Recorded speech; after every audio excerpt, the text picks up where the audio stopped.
are now listening to the Dad Rules Podcast with your hosts, Mario E. and Kid. Welcome back to another episode of the Dad Rules Podcast, where we help you dad better. I'm one of your hosts, Mario E. And Kid, what's going on? Not much, man. Just ready to get to the pod. Let's go. All right, so today's topic is catch more flies with honey. Today, we're going to be talking about being kind, being polite. Kid, what do you got for us? When I start thinking about catching flies with honey, the first thing I thought of, I was like, what do we want to catch flies for? But, flies are pretty much attracted to everything.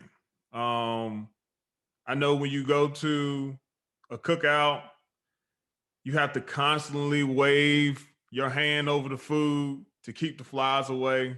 Yeah. And then in other cases, sometimes when you see droppings, yeah, those flies, they are attracted to that. So they can be attracted to things that we like and things that we don't necessarily care to be around, right? So the way we have to look at that is whatever energy that you're giving off, whatever kind of attitude, you're going to attract what you are. Okay. So if you want to attract drama,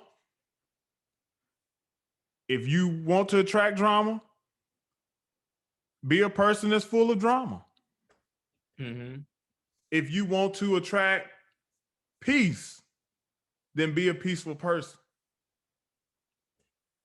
If you want to attract a wife, then you need to show yourself as being a husband. If you are a woman and you want to attract a husband, then you need to show yourself as being a wife. Okay.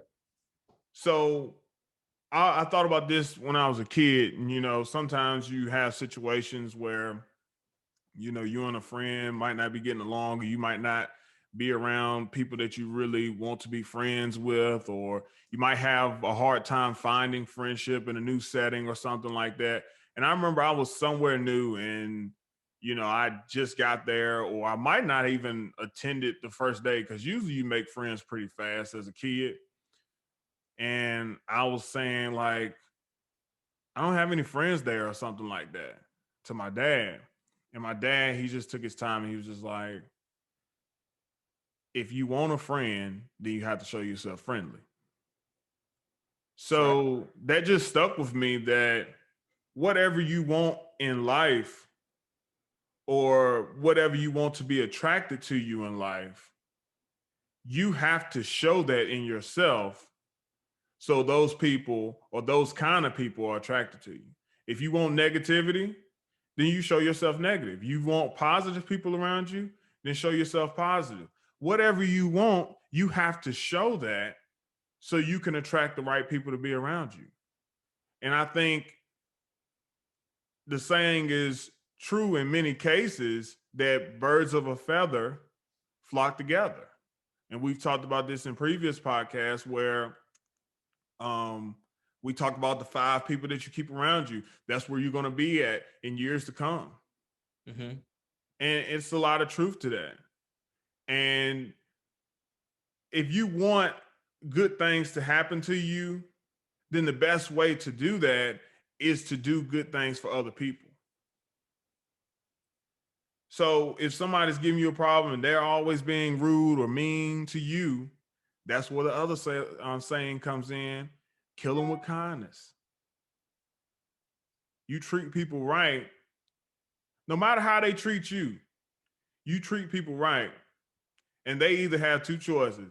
They have a choice to treat you right in return, or leave you alone, or you separate yourself from them. That's the 2 choices you have with me.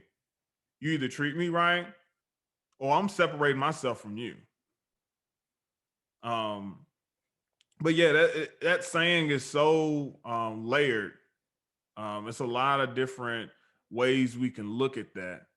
But what were your thoughts on it? Yeah. I think, you said a lot of good stuff. And, one of the things I can say is that um, my parents definitely taught me to treat people with respect, be kind, even when, uh, people aren't necessarily always, kind to you. Mhm. I can remember my mom always saying, turn the other cheek, Yeah. not to be necessarily, a pushover on things, but you don't necessarily have to, if someone does something wrong to you, you don't have to necessarily try to do something wrong to them to, Yeah. get right back, it's you don't necessarily have to try to do something like that, but just be kind to people, Yeah. don't be rude, treat people with respect. One of the things I can always remember, and it's funny to me how different areas of the country had different customs. So we lived in the South, we lived in the Midwest, we've lived in the Southwest, Mhm. uh, and one of the things that we learned growing up in the South was when somebody grown enters the room, you should speak. Yeah. You don't even have to know someone to speak to them. Yeah. Someone comes in, you don't know them, you see them, you acknowledge their presence, right? And it's just so funny to me how other parts of the country that's just not really done. And so we've Mhm. definitely seen it as like rude, but at first that's how we saw it, right? But for the most part, it's kind of, maybe that's just not really taught here, you know. Yeah. So it's that's just something that we just kind of find funny sometimes, But we definitely try to tell our kids, hey, when a grown up, an adult comes in the room, hey, speak. Yeah. Hey, you're going to a room, hey, speak to people, acknowledge their presence, introduce yourself, those types of things. Just being a nice person, being polite, right? We've definitely talked about those types of things, and I can definitely say, I'm glad that my parents taught me about being kind. There's been Yeah. so many times that just being kind, and like you said, you're attracting that type of stuff. Just being kind can get you open certain doors for you, just because you're just not some rude, cantankerous person. Yeah. If you've got a gentle, sweet spirit about yourself, people tend to want to be around people who are like that. More Yes. so than someone who is got a whole bunch of drama with them. And that's something that I've definitely tried to teach my kids. Well, definitely have fun and all these certain things, but it's no need to be rude to people. That's uncalled for, and that's one of the things that I can definitely say that I've enjoyed seeing. Like even when I've enjoyed watching, even when my kids don't know that I'm watching, how they interact with other kids, and they're just nice people, and that's a good thing. So that Yeah. makes me glad to know that that's something that I've done, and that I've done the right way. Yes. I I agree with all of that. And I've been in situations, and it's funny now that I think about it because the people that this happened with, I'm very close with now, and just love them to death. But when I first met this group of people, and I came in, and I was like, first time there, never met anybody there, and nobody spoke to me at all. It was just the weirdest vibe. Mm-hmm. And I didn't I didn't take it personal. I kind of just thought maybe something else was going on that I didn't know about. Um but that's just the way that this particular group of people did things.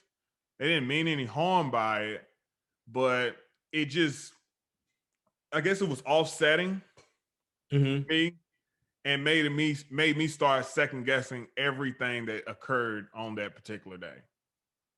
And this was like at a cookout or whatever. Mm-hmm. And I don't know. It's like with me, at my house, when there's a newcomer or somebody that has never been there before, we all reach out and speak to them. Yeah. No matter what we feel like. That's just like somebody bringing, let's just like one of my nephews brings a girlfriend to a cookout or something like that. We want to make her feel comfortable, you know, Yeah. even if you might not feel like this particular girl's intentions are in the right place, or their vibe might be off, you still try and make people comfortable because you just need to have a general respect for people, period.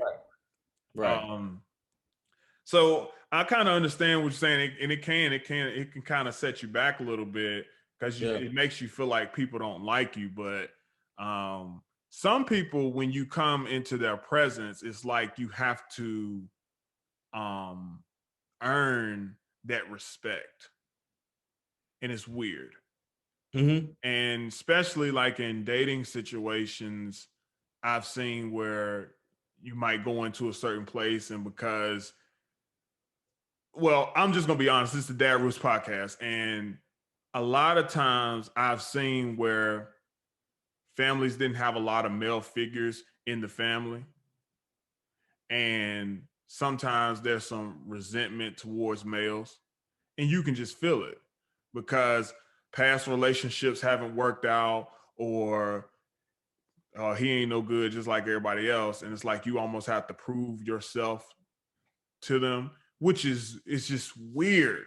Mm-hmm. But I've seen this happen time and time again, and it can be intimidating. It can be intimidating to men. Mm-hmm. But I don't want to go off into that. But showing people kindness to begin with, you can kind of take away that nervousness and I guess the apprehension. You don't have to worry about that when you're just being kind and generous to people and just trying to make people feel welcome. Now, one another thing that you said, when people come into a room, you, like adults came into a room and you spoke, you were told to speak. Now, I wasn't told to speak, but it's a crazy kind of way that your dad can teach you things without telling you. So my dad's friends, if they come into a room, out of respect, if I'm sitting down, I will stand up, acknowledge them, speak with them, shake their hand, and look them in their eyes. Yeah. That's just what's done out of respect. Right. Now, if I come into a room and it's an older man sitting down, he doesn't have to stand up and acknowledge me.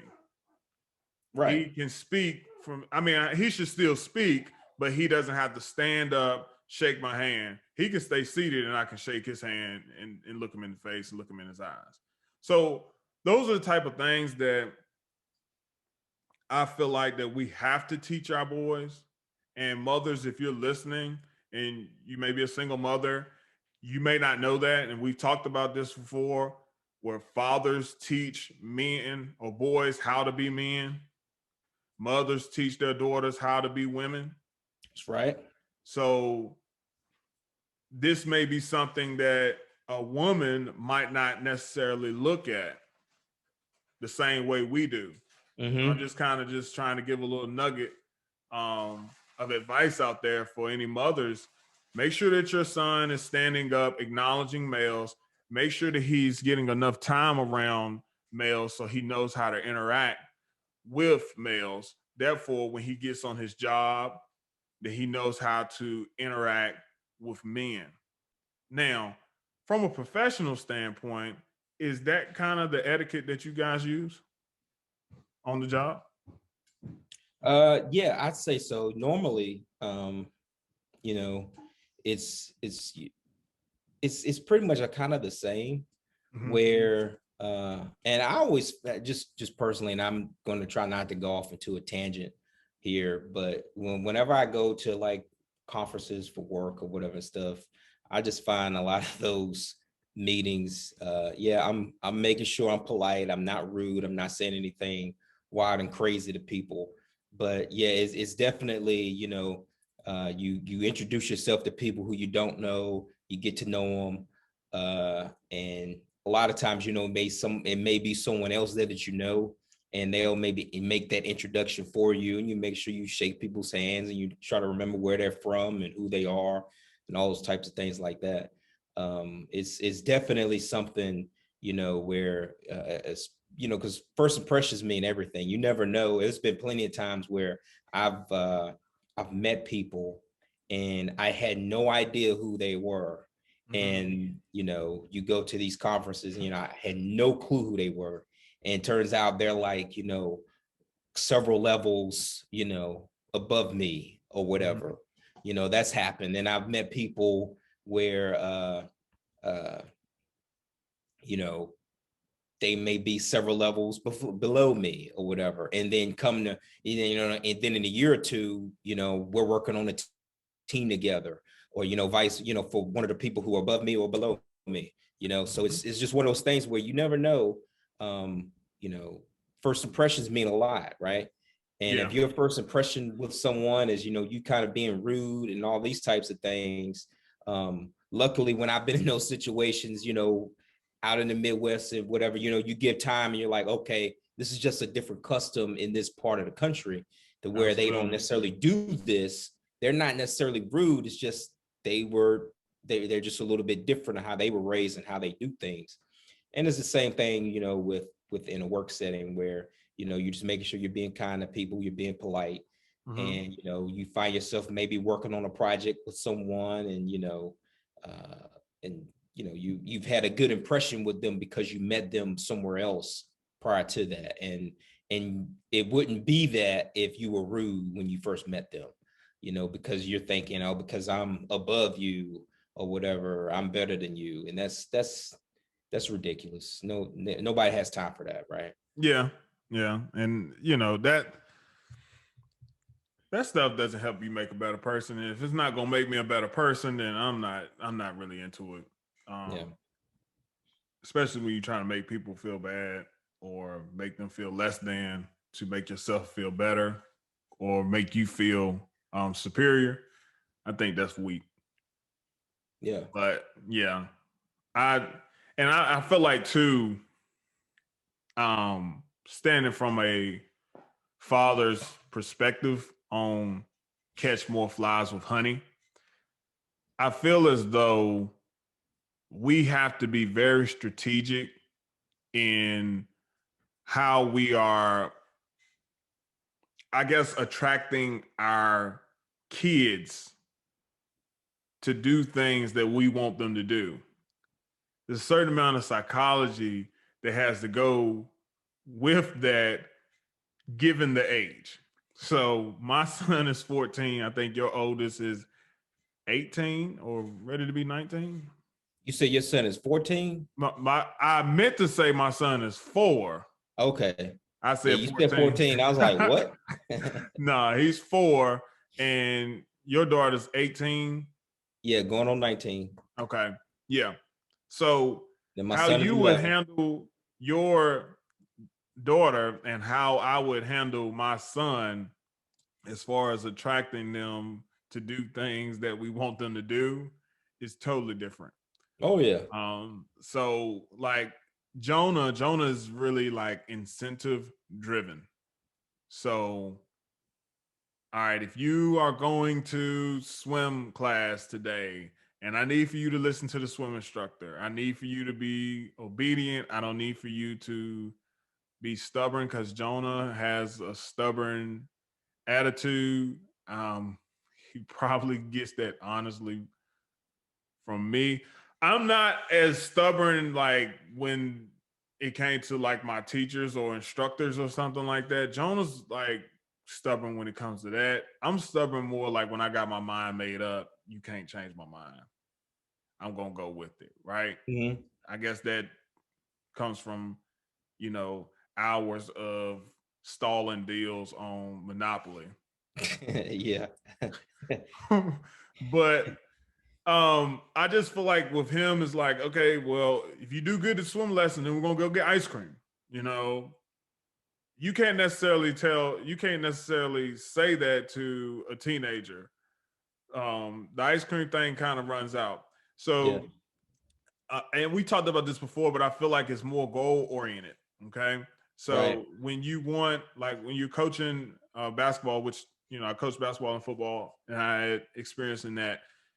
And to get the kids to work hard and do what they want to, you got to know what their goals are. You got to know where they're trying to go. They need to know where they've been, and they need to know where they're at right now. Mm-hmm. That helps them when times are getting hard or times are getting tough. What do you want to do? So, like with your daughter, she's in college. So, hey, what do you want to do? What is your goal? Okay. If you want to get your goal, then getting bad grades is not going to help. You have to work hard. So, Yeah. when you have to stay at home on a Saturday night and study for this exam that you have on Monday, I don't really want to hear any complaints because you said that this is what you wanted. Right. Now, if you don't want that, then you can drop out and you can go get a job and start taking care of yourself. But if you want this goal in your life, then you're gonna have to do this, you know. Mm-hmm. And I'm sure you go through that with Izzy and track as well, Oh you yeah. know, because I know it's a lot of running, there's a lot of things that he has to do, and it's like when it comes down to it, what do you want? And I went through that with my nephew Tim, and how when he was playing football, and it was so hard in high school, in college. He was just talking about he played Division 1 football in college, and it was like, man, it's just so hard. I'm going through all this, and I'm going through this, and I just don't know if I can make it or whatever. And me and my dad would say, "Is this what you want? If this is not what you want, you can walk away from it today. But when you come home, your mom said you're gonna get 2 jobs, one to help out with the bills and one to take care of yourself." So then he kind of the light bulb just clicks and is like, nope, college is not that bad. Yeah. I'll buckle down, I'll study, I'll do what I got to do. And Right. that's another thing that even helped me when I was in college. And my dad did the same thing to me. And when I would come home and I would work in the summer times, and I would like, man, school is so hard. School is this, school is that. And then when I worked those jobs and I had to see what you had to go through, and you get a little taste of real life. Yeah. And like, no, I'm gonna stay over here. So those incentives and things like that, I feel like that's honey in a way to kind of say, look, if this is what you want, then this is what you got to do. That's So right. the goal is the honey that's attracting them Mm-hmm. to get there, you know? Mm-hmm. So I mean, I feel like we have to keep our kids, goal oriented, and in that we still have to be in our delivery. You can't be kind all the time, but you need to be able to effectively communicate to your kids in a positive manner. Yeah. Yeah. Yeah, I agree with that. Yeah, you gotta use the right tool for the moment. Sometimes it may be uh people say tough love, sometimes it may being kind, and sometimes either way, to me, I think you still need to come from a place of love, of course. Yes. But yeah, Absolutely. sometimes you need different motivators depending on the child. um and you can take that same thing with employees, with whatever. Certain things motivate different people, so you have to be able to use that to inspire and motivate different people, whether it be um, you know, just getting into the root cause of why they're there, Mm-hmm. at work, inspiring them in those types of ways. So it may look different depending on what you're particularly using for that situation. Something else I was going to say, and I was just kind of sitting here thinking, but flattery, Mm-hmm. okay? Um, Sometimes people may use flattery to be nice to people, right? Yeah. Like if I need Tremaine to do something for me, I'm attracting him with honey, so I may flatter him, right? Yeah. And so, okay, that may be a trigger, that may be something I may use one of those tools that I'm talking about that Mhm. may work, right? But what I want to do is I want to say you got to flip that. You got to think about that from the opposite end. If I'm teaching my kids, I'm teaching my kids, be careful about what you hear sometimes, all these flattering words for people to just want to just use you and get you to do something they want you to do by just telling you something that's so flattering, you know. Mhm. Because you could think about it, you know, for a female, oh, you girl, you so fine, you so pretty, you know, flattering you. For a guy, man, you so strong, you know, you so this, you so that, you know, and next thing Yeah. you know, you doing stuff that, you know, you probably wouldn't do, but because, you know, that person is negatively using, you know, this catch flies with honey, Yeah. so to speak, you know, you out here doing stuff that you know, or, and it doesn't have to be something terribly bad. It can just be, you know, something you probably really shouldn't do, but they're flattering you. So be Yeah. careful all the time about this stuff that you hear, you know, this flattery. You know, flattery makes you feel good. Somebody to tell you how smart you are, how smart or how nice you are, or how kind you are, or how handsome you are, or beautiful you are. It feels good, you know, so when you get a compliment. But be careful because some people can be extra deceitful and they can use that to try to manipulate you. And Yeah. that's what I'm getting at. That's what I'm getting at when it's coming from that negative place. You know, a true compliment, a true someone being truly nice to you, that's not what I'm talking about. What I'm talking about is when people will intentionally try to manipulate you by flattering you. Yeah. That's what I'm talking about. And you have to be careful. We have to teach our kids to be able to discern that. Yeah. And I definitely feel like, that is something that we have to, man, I'm just gonna call it what it is. We gotta put our kids up on game. Mm-hmm. We gotta put them up on game.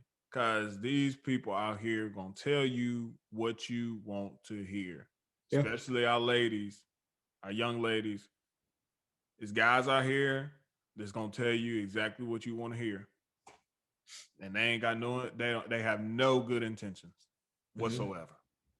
But on the same hand, you got some guys out here that's gonna tell you something that you like or like to hear, but they have good intentions.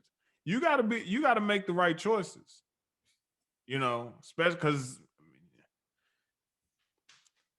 at 18, 19, 20, you can make decisions that can ruin the rest of your life based off of somebody tempting you with some honey.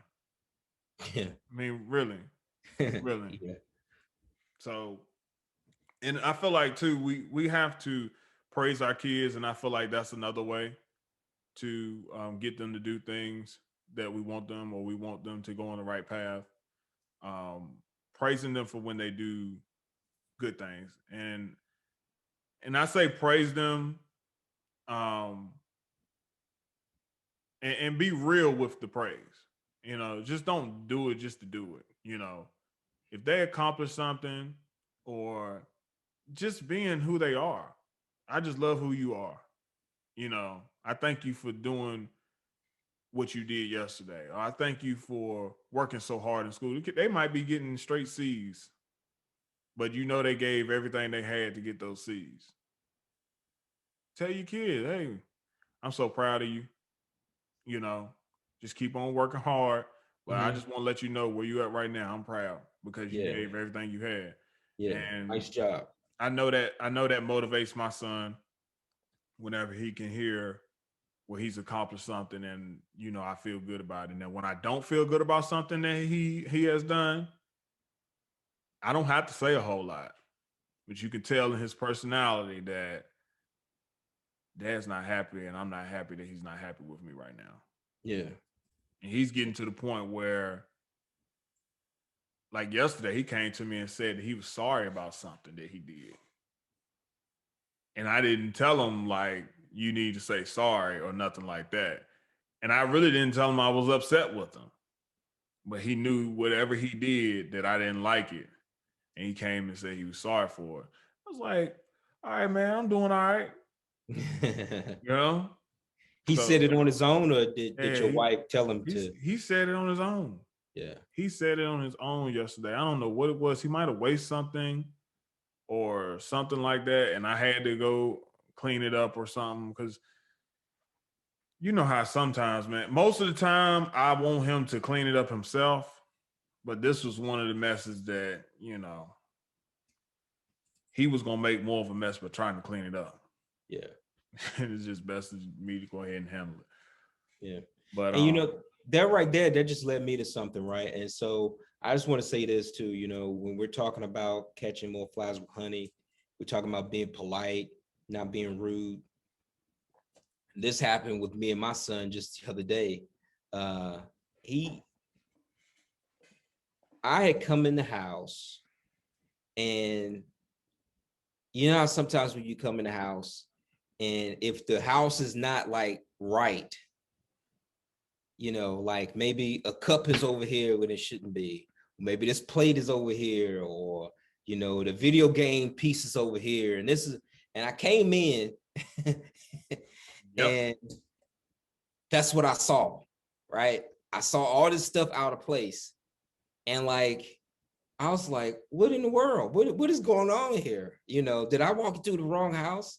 yeah, And I started like immediately like, hey, I called him in here. I said, what is this? Why is this over here? Why is this? And so I'm like, as soon as I came in, right? And then after it happened, I thought about it. I was like, here it is. This boy has been in the house, I don't know how long. Yeah, should he have been cleaning up? Should he have been in place? Yes, absolutely. I stand by that, right? I'm not backing off on that.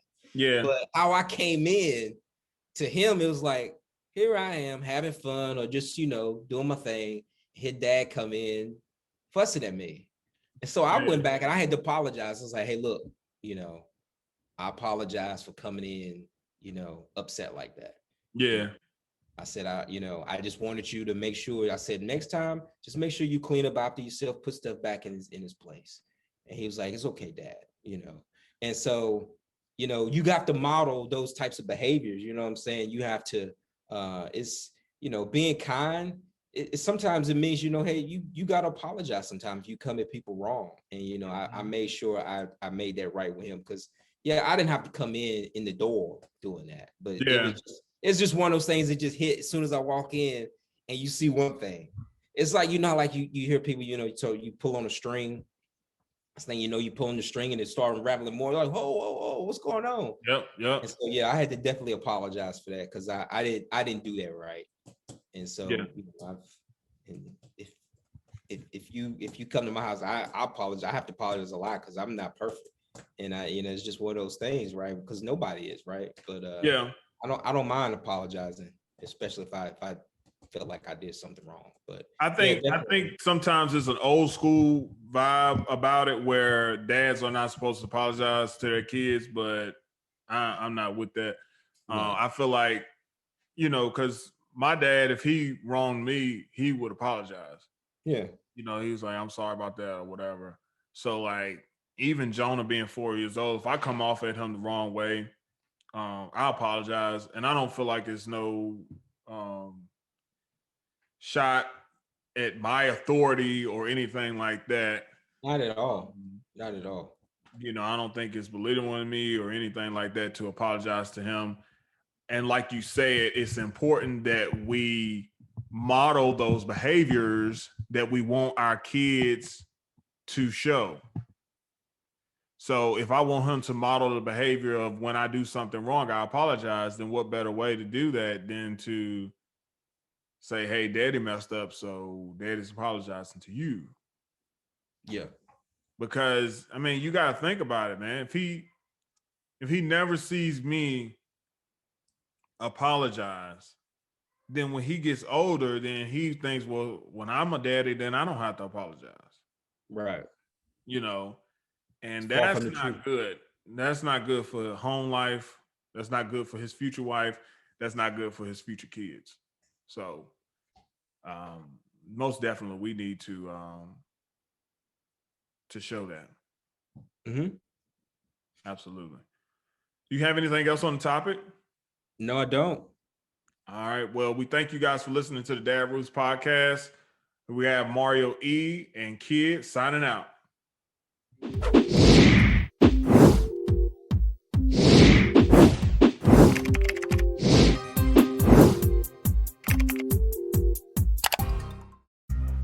Thank you for listening to the Dad Rules Podcast with your hosts, Mario E. and Kid. Don't forget to like, comment, and subscribe to our YouTube channel. Also, follow and like us on Facebook and Instagram. You can find our podcast on Spotify, Apple Podcasts, Google Podcasts, Podcast Addict, Breaker, and Player FM. Till next time.